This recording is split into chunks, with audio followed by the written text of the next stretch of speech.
नमस्कार दोस्तों, सबने मेरी राम राम। मेरा नाम है प्रदीप सर हरियाणवी और I welcome you all in our series lab live answer practice. आज हमारा डे 11 है। थोड़ा सा आपको ब्रीफ कर देता हूं मैं 1 मिनट में कि ये इनिशिएटिव कैसे है और इसमें हम क्या टारगेट कर रहे हैं। आने वाले 30 और 31 मार्च को जो मेंस होने वाला है उसको ध्यान में रखते हुए हमने एक लैब सीरीज स्टार्ट करी थी, जिसमें डेली 2 क्वेश्चन के आपके आंसर लिखने होते हैं और 30 क्लास रहेंगी, मतलब टोटल 60 क्वेश्चन, यानी कि पिछले 3 साल के एचसीएस के मेंस हम कवर कर लेंगे। इसका सोर्स जो एचसीएस के पीवाईक्यू हैं वही रहेंगे। और थोड़ा सा स्टार्ट करने से पहले मैं एकेडमिक रिजल्ट के बारे में बता देता हूं कि पिछले 2 साल में लास्ट ईयर 24 सिलेक्शन रहे, इंक्लूडिंग रैंक 1 अनिल कुमार, और इससे पिछले साल 33 सिलेक्शन रहे। इस सीरीज में हमने 19 फेब से ये स्टार्ट करी थी और 23 मार्च तक हम इसको कंप्लीट कर लेंगे। डेली 2 क्वेश्चन है, टोटल 60 क्वेश्चन हो जाएंगे और 3 एचसीएस के मेंस के पेपर हम कवर कर लेंगे। इसमें एक अलग से डेडिकेटेड ग्रुप बना रखा है हमने लैब, जिसका लिंक डिस्क्रिप्शन में भी है। सुबह 9 बजे से पहले वहां क्वेश्चन आ जाता है और 9 से 10 के बीच में आपको लिख के और उसको स्कैन करके पीडीएफ फाइल बना लीजिए और ग्रुप में डाल दीजिए। वो फाइल का जो नेम है आपका खुद का नेम और जो डेट है वो डाल दीजिए, ताकि हमें चेक करने में इजी हो जाए। मंडे से सैटरडे हम ये इनिशिएटिव करते हैं, संडे को रेस्ट लेते हैं, ताकि आप अपने आंसर्स को, जो टिप्स आपको दी गई है, रिमार्क्स दिए गए हैं, उनको ध्यान में रखते हुए कुछ इंप्रूवमेंट कर पाओ। डिस्कशन का वीडियो शाम को 4 बजे यूट्यूब पर ही रहता है। इसके अलावा एकेडमी की जो अदर इनिशिएटिव्स हैं, जैसे एचएस 20 लॉन्च हो चुका है। इसमें 20 डेज डेली 3 घंटे और 60 आवर्स में हम करीबन जो 200 हाई यील्डिंग टॉपिक्स है वो कवर कर लेंगे। तो ये भी, इसकी डिटेल्स आप यूट्यूब पे भी हैं और ऐप में जाके भी आप देख सकते हैं। इसके अलावा एचसीएस मेंस की टेस्ट सीरीज भी लॉन्च हो चुकी है, जिसमें 8 टोटल टेस्ट हैं, 5 सेक्शनल है, 3 फुल लेंथ है। और इसके अलावा एक जीएस मेंस का 500 का भी सब्जेक्ट वाइज और थीम वाइज एक अलग से भी बैच है, जिसमें हम बहुत डिटेल में सारे टॉपिक कवर कर लेंगे। और यहाँ से पिछली बार भी 20 में से 19 क्वेश्चन कवर हो गए थे, तो ये बहुत ही हाई यील्डिंग टॉपिक्स रहेंगे, जीएस के कंप्रीहेंसिव कवरेज आपको देंगे। तो आइए हम आज का स्टार्ट कर लेते हैं।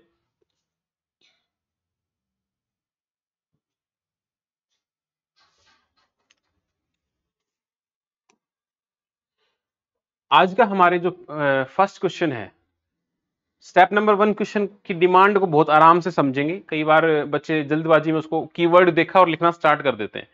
क्वेश्चन कह रहा है कि आपको discuss the major stakes of India in the Russia Ukraine war. ठीक है, तो 2022 फेब से रशिया यूक्रेन वॉर चल रहा है, उसमें इंडिया के क्या स्टेक्स हैं, मतलब इंडिया जियोपॉलिटिकली या ट्रेड वाइज या इन्वेस्टमेंट वाइज या ग्लोबल लेवल पे हमारे क्या स्टेक्स वहां पर इन्वॉल्व हैं। जब भी कोई भी इशू होता है इंटरनेशनल लेवल का, तो इंडिया के स्टेक हमको पता होने चाहिए। ठीक है, तो इसको इसमें एक छोटा सा इंट्रोडक्शन आप दे सकते हो 2 लाइन का, कि भाई Russia Ukraine war since 2022 Feb से चल रहा है और अब उसमें ये फॉलोइंग स्टेक्स हैं हमारे। नंबर 1, सब हेडिंग आपको बनानी है इंट्रोडक्शन, बॉडी, कंक्लूजन। स्ट्रक्चर वही रहेगा, लेकिन बॉडी में आपको कम से कम 7 से 8 पॉइंट आप हाईलाइट कर पाओ तो वो बहुत बेहतर रहता है। सब हेडिंग बनाइए। पहला सब हेडिंग हमने बनाया है एनर्जी सिक्योरिटी, बिकॉज हम रशिया से बहुत सारा इंपोर्ट करते हैं, या तो अगर वो एनर्जी का जो सप्लाई रुक जाएगा तो उसके कारण जो ग्लोबल एनर्जी सप्लाई चेन है वो भी डिसरप्ट होगी।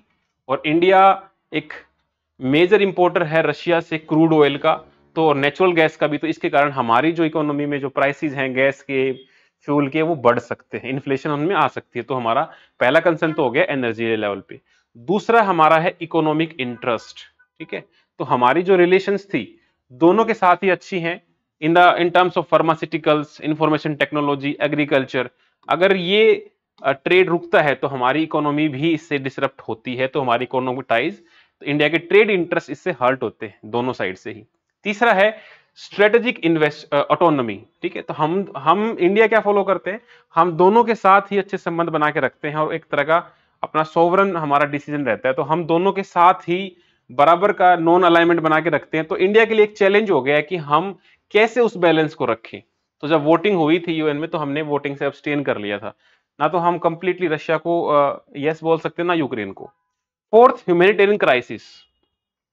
इसके कारण करीबन सिंस 2022 से करीबन 1 लाख लोगों की डेथ हो चुकी है, और जो एजुकेशन है, हेल्थ है, इंफ्रास्ट्रक्चर है, वो बुरी तरह ध्वस्त हो चुका है वहां। तो लोग वहां से माइग्रेट कर रहे हैं, तो एक बहुत बड़ा क्राइसिस वहां पे वॉर के कारण खड़ा हो गया है। तो वहां पर इवैक्यूएशन प्लान, जैसे इंडियंस भी बहुत सारे यूक्रेन में पढ़ाई के लिए गए हुए थे, तो उनकी सेफ्टी, सिक्योरिटी, उनका इवैक्यूएशन, ये भी हमारे लिए एक बहुत बड़ा चैलेंज था। इसके बाद है पांचवा मल्टीलेटरल डिप्लोमेसी, ठीक है। तो इंडिया यूएन का एक नॉन परमानेंट मेंबर है, तो उसको डिसीजन भी लेने पड़ते हैं, ग्लोबल डिसीजन, जो ग्लोबल इश्यूज होते हैं, तो कैसे डिप्लोमेटिकली हम इस चीज को हैंडल करेंगे, वो भी हमारे लिए एक चैलेंज है, ठीक है। तो हमने इसका क्या सोल्यूशन निकाला कि एक पीसफुल डायलॉग हो और एक डिप्लोमेटिक रेजोल्यूशन इस कॉन्फ्लिक्ट का निकल के आए। नंबर 6, जो ग्लोबल रेपुटेशन है, ऐसा माना जाता है कि जो इंडिया है वो यूएन की परमानेंट सीट के लिए पुश कर रहा है, तो बहुत इंपॉर्टेंट हो जाता है कि ग्लोबल लेवल पे हमारी रेपुटेशन कैसी है, क्या हम जो थर्ड वर्ल्ड कंट्रीज है उनके लिए बोलते हैं या सही के लिए बोलते हैं। जैसे रशिया ने एक सोवरन कंट्री के ऊपर इन्वेड किया, तो वो एक तरह से सही नहीं दिखता है। हर एक सोवरन कंट्री दूसरे की सोवरेनिटी रेस्पेक्ट करनी चाहिए, और इंडिया भी करता है, तो इंडिया की ग्लोबल रेपुटेशन भी इससे क्वेश्चन मार्क हो जाता है।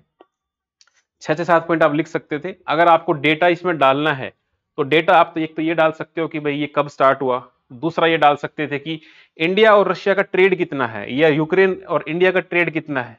तो इस तरह का हर क्वेश्चन में कम से कम 1 से 2 फैक्ट जो हैं वो आपको डालने ही पड़ेंगे। तो इंडिया और रशिया का करीबन $6 बिलियन का ट्रेड है 2022-21 तक, और सेम यूक्रेन के साथ करीबन 2.7 बिलियन का हमारा ट्रेड है, तो वो भी इससे इंपैक्ट होगा।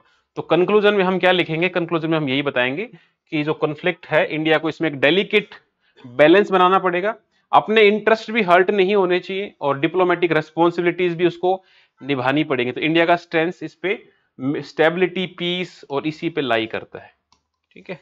तो इस तरह से इस क्वेश्चन को डील किया जा सकता था।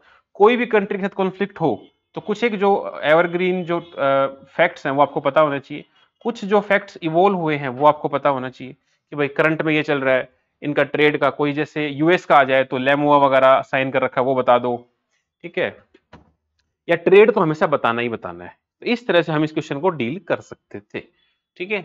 दूसरा क्वेश्चन जो हमारा था वो ये था कि do you think that India will meet 50% of its energy needs from renewable energy by 2030, justify your answer, ठीक है। ये यूपीएससी 2022 जीएस3 में आ चुका था।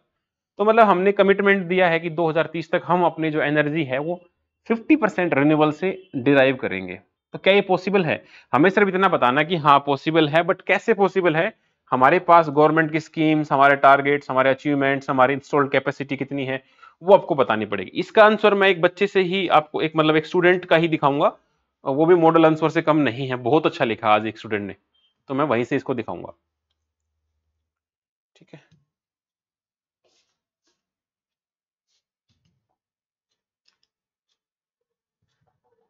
चलो आज के आंसर देख लेते हैं, मैंने ग्रुप में भी शेयर कर दिए हैं। जब भी टाइम लगता है मैं 3 4 5 तक मैं चेक करता हूँ, मिनिमम 2 में डेली चेक करता हूँ। जैसे पहला इनका आंसर देख लेते हैं कि जो रशिया यूक्रेन वाली बात हुई, ठीक है, ये सुपर समुराय नाम से स्टूडेंट है उनका है, तो टाइम ये हमेशा मेंशन करते थे, टाइम इन्होंने आज मेंशन नहीं किया है। देखो इन्होंने इंट्रोडक्शन कैसे किया, the Russia Ukraine war started in February 2022 and as of now Russia has captured nearly 20% Ukraine का एरिया हमने कब्जा कर लिया है, 1 लाख से ज्यादा कैजुअलिटी हो चुकी है। इंट्रोडक्शन में बढ़िया बता दिया आपने, ठीक है। Introduction should be just unfolding the topic, ज्यादा उस पर स्टैंड नहीं लेना होता। अब यहां पर देखो क्या क्या इश्यूज हैं, इन्होंने पॉइंट बनाए, डेमोक्रेसी और ऑटोनॉमी, ठीक है। तो रशिया ने इन्वेड किया है, तो it is a test of the time. Although जैसे पॉइंट आपने क्या बताया, डेमोक्रेसी वर्सेस ऑटोक्रेसी, तो US former president called Russian invasion as test of time, test of the ages. But इस पॉइंट से कहीं पर भी ये रिफ्लेक्ट नहीं हो रहा है कि आप इंडिया का इस पे क्या स्टैंड है या इंडिया के क्या स्टेक्स हैं, तो थोड़ा सा एक्सप्लेन करना है। मैं तो समझ गया आप क्या कहना चाहते हो, बट एग्जामिनर को समझाना है पेपर पे, तो आपको समहाउ ये लिखना पड़ता है यहाँ पे कि भाई how India stand will affect the global order, ठीक है। तो इस तरह थोड़ा बताना पड़ेगा। दूसरा आपने बताया कि भाई इंडिया और साउथ अफ्रीका दोनों ने ही वोटिंग से एब्सटेन कर लिया, ठीक है, ये भी चलो चल जाएगा। इसके आपने बताया कि रशिया एक क्लोज फ्रेंड रहा है इंडिया का, तो हमें मिलिट्री सपोर्ट भी दिया है, बट ये भी हम उसको भी सपोर्ट करना पड़ेगा हमें, ये भी हमारी मजबूरी है। एनर्जी सिक्योरिटी आपने बढ़िया बताया, ये सबसे नंबर 1 पे आना चाहिए था, ठीक है। थोड़ी प्रायोरिटी आपको देखनी पड़ेगी, जो सबसे इंपॉर्टेंट पॉइंट है ना उसको 1 2 3 पे ही रखो। सबसे मेन तो हमारा एनर्जी ही है, अब वो आपस में लड़ मरे कट मरे हमें क्या फर्क पड़ता है, ठीक है। ग्लोबल इश्यूज चलते रहते हैं, there are no permanent friends and there are no permanent enemies in the global world, there are only permanent interest. तो हमारे इंटरेस्ट ट्रेड पे ही तो है, हमारा ट्रेड, हमारा एनर्जी सिक्योरिटी, वो सब है वो ऊपर रखो। फोर्थ है सोवरेनिटी, तो रशिया ने इन्वेड किया एक सोवरन पावर को, तो इंडिया भी हमेशा से सोवरन पावर को रेस्पेक्ट करता है, तो ये भी एक इश्यू हो जाता है। हमें यूएस को भी बैलेंस करना है, बिकॉज यूएस के साथ भी हमारे अच्छे रिलेशंस हैं। हमें यूक्रेन को भी बैलेंस करना है, बिकॉज यूक्रेन से भी हम बहुत सारा इंपोर्ट एक्सपोर्ट कर रहे हैं, हमारे बहुत सारे बच्चे वहां मेडिकल की पढ़ाई पढ़ने जाते हैं, ठीक है। तो इस तरह से ये इन्होंने कितने पॉइंट बताए हैं, 6 पॉइंट, बहुत बढ़िया है। इन्होंने कंक्लूजन में बता दिया कि भाई जवाहरलाल नेहरू जी ने कहा था कि मतलब एक कोई स्टेटमेंट उन्होंने डाल दिया है, न्यूट्रलिटी और इस तरह से रियलिज्म की बात कर दी, बहुत बढ़िया है। कुछ पॉइंट मैं मानता हूं इस आंसर में अभी भी मिसिंग है, जैसे ह्यूमैनिटेरियन क्राइसिस इन्होंने मिस कर दिया, डिप्लोमेसी वर्ड मिस कर दिया है, global reputation, global supply chain disruption, जो डेटा है इंडिया रशिया और इंडिया यूक्रेन का जो डेटा है वो उन्होंने नहीं डाला, although it was a good attempt, तो मेरे हिसाब से 4.5 नंबर है। दूसरा इनका आंसर देखते हैं, do you think India will meet 50% of its energy from the renewable, ठीक है। तो ये पूछना चाह रहा है कि गवर्नमेंट अनाउंस कर चुकी है ना कि हम 50% पूरी करेंगे, तो मतलब गवर्नमेंट पूरा करेगी, ऑन पेपर वही मान के चलना होता है, आपको ब्यूरोक्रेट, जो गवर्नमेंट ने प्लान बना लिया आपको वही इंप्लीमेंट करना, तो यू कैन नॉट से कि नहीं हो पाएगा, आपको सिर्फ ये यही कह रहा है कि जस्टिफाई कर दो बस, यस, इसका उत्तर यस है, but you have to justify on paper कि कैसे पूरे होंगे। तो इन्होंने बहुत बढ़िया आंसर लिखा आज, देखो इंट्रोडक्शन कैसा दिया, at COP26 to combat climate change India has proposed a 5-point strategy जिसका नाम है पंचामृत। One of the Panchamrit is to meet 50% of the total energy requirement from the renewable energy by 2030. Introduction is good enough. Stand इन्होंने yes पूरा हो जाएगा, कैसे पूरा होगा इन्होंने फिर बताने की कोशिश करी। नंबर 1 पे इन्होंने बताया कि India has very high wind power generation capacity, on शोर भी ऑफ शोर भी, 9th लार्जेस्ट हैं हम वर्ल्ड में, इसके लिए जैसे ग्रीन पोर्ट गाइडलाइंस वगैरह हमने जारी करी, बहुत बढ़िया पॉइंट लगा। दूसरा इन्होंने बताया कि सेंट्रल इलेक्ट्रिकल अथॉरिटी सीईए, ठीक है, उसने कोल कंजप्शन को ड्रॉप करने का प्लान बनाया, 53% से 33% हम कर देंगे भाई, ठीक है। तो ये कहीं ना कहीं से अगर नॉन रिन्यूएबल घट रहा है तभी तो रिन्यूएबल बढ़ेगा, सेकंड पॉइंट भी बहुत बढ़िया लगा मुझे। फिर कह रहे हैं कि डायनामिक एंड प्रोग्रेसिव पॉलिसीज हमारी हैं, जैसे हमने सोवरन गोल्ड बॉन्ड वगैरह पब्लिक सेक्टर प्रोजेक्ट में लगाए हैं, 57 सोलर पार्क हमने फर्दर अप्रूव होने वाले हैं, 100% एफडीआई हम अलाउड कर चुके हैं रिन्यूएबल एनर्जी में, इनसे वजन आता है, ऐसे पॉइंट है ना ये, इनसे वजन आता है इकोनॉमिक्स के क्वेश्चंस में या आईआर के क्वेश्चंस में, ठीक है। फिर फोर्थ पॉइंट बता रहे हैं कि mass awareness and public sensitization program चल रहा है, एग्जाम्पल बहुत जरूरी है, आप कोई भी बात बोलते हो ना, वो बात बोलना बड़ा आसान है, उसका एग्जाम्पल देना बहुत जरूरी है, जन भागीदारी, बॉटम टू टॉप अप्रोच, इस तरह की चीजें बतानी पड़ेंगी आपको, ठीक है। Renewable energy project included in priority sector lending, ठीक है, प्रायोरिटी सेक्टर लैंडिंग में आपको पता होगा 40% बैंक को घुमाना ही पड़ता है, तो रिन्यूएबल एनर्जी सोर्सेज अगर यहाँ डाल दिए हैं तो डेफिनेटली यहाँ पैसा आएगा। Green hydrogen, green ammonia mission and complete where of the ISTA for the production units using renewable energy, ठीक है।